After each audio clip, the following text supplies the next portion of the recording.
I'm going to start with income tax. What is taxes? What are the various types of taxes?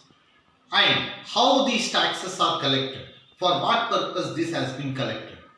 In India, there are two types of taxes are collected. One is direct taxes, the other one is indirect taxes. Direct and indirect taxes are collected for economic development of the nation. So, every government requires a revenue. Where they collect this revenue? Revenues are collected by means of taxes. There are two types of taxes already I told you, direct and indirect taxes.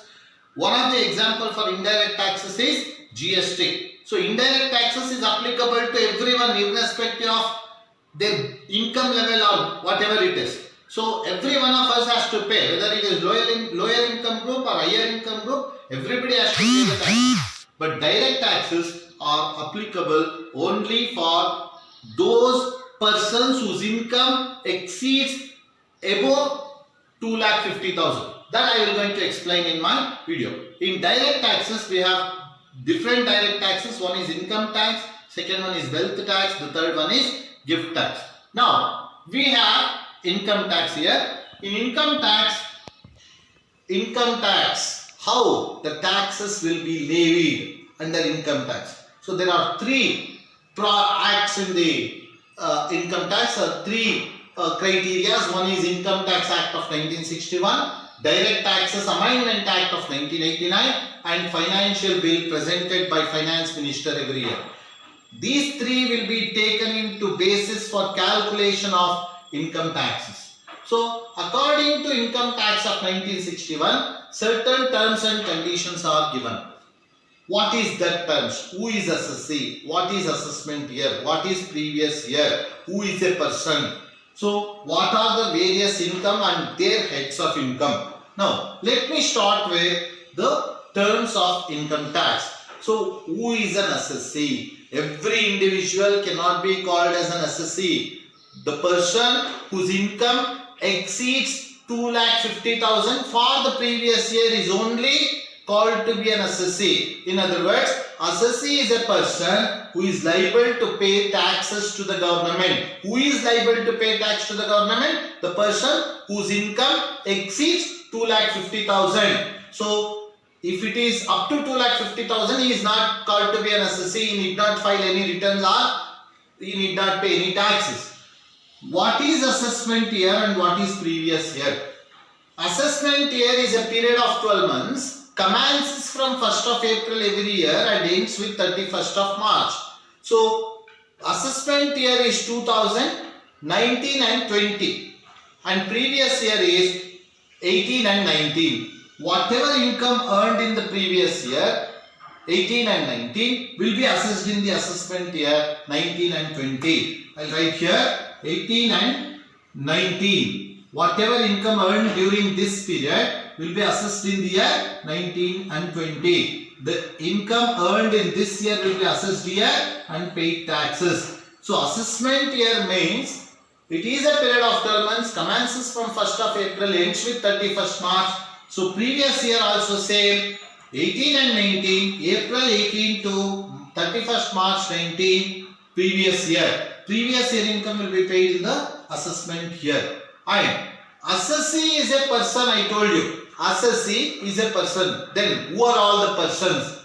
If you come to this part, assessee is a person. Person includes an individual, any individual. I am an individual. X is an individual. Y is an individual. An individual. A HUA firm. Hindu undivided family is also a person. A joint stock company is a person. Association of persons or body of individuals is considered to be a person. Any municipal or local authorities, or if they don't comes under any of this heads, they comes into the last term. Every artificial or judicial person are called to be a person. All these are the persons who are liable to pay tax to the government. Assessee is a person. Person includes all these. Now, what are the various income? An individual or HUF or any person may have different source of income. He never discriminates. He never classifies. But in the Income Tax Act, the incomes are assessed in the different heads. That heads of incomes are given here. Income from salary is the first one. So to assess under the head income from salary, employer-employee relationship must be existing. Employee must have received certain salary or emoluments from his employer. So that comes under the income from salary. If the employer-employee relationship is existing, we are going to assess under the income from salary. Income from house property is the second one. So owner and tenant relationship must be existing. The owner must be the assessee. Tenant is paid certain rent will be taken as an income. So income from house property. So whatever rental income received by the assessee called to be the owner is assessed under the income from house property. Third one, income from business or profession. So suppose if capital is invested and involved into the buying, selling, manufacturing, trading activity will be assessed under the income from business or income from profession. Profession means what? Selling is intellectual skills like to earn the livelihood. Selling intellectual skills to earn the livelihood. For example, doctors, lawyers, chartered accountants, engineers, all these will comes under the head profession, where the capital investment sometimes will be very less or zero or very nominal capital investment. They sell their intellectual skills to earn the livelihood, then it comes under the head income from profession.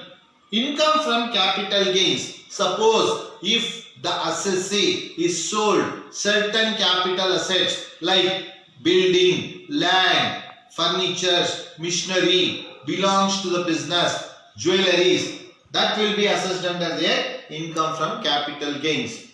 Income from other sources. Suppose certain incomes which does not falls into any of these heads comes under the head income from other sources. All these are the various heads. The assessee will never going to classify or discriminate his income.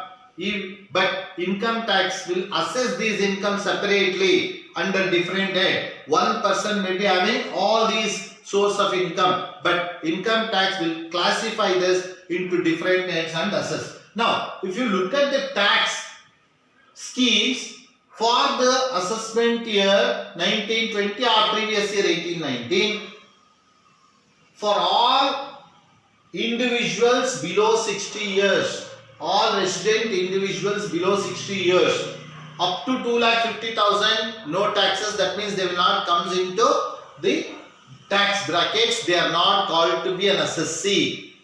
If his income exceeds 2,50,000 to 5 lakhs, between this slab, 5% tax. Suppose income between 5 lakhs to 10 lakhs, 20%. Slab between 5 lakhs to 10 lakhs, 20%. 10 lakhs and above, 30%. So please like, watch and subscribe my video. In my next video, I am going to explain about the residential status. Thank you.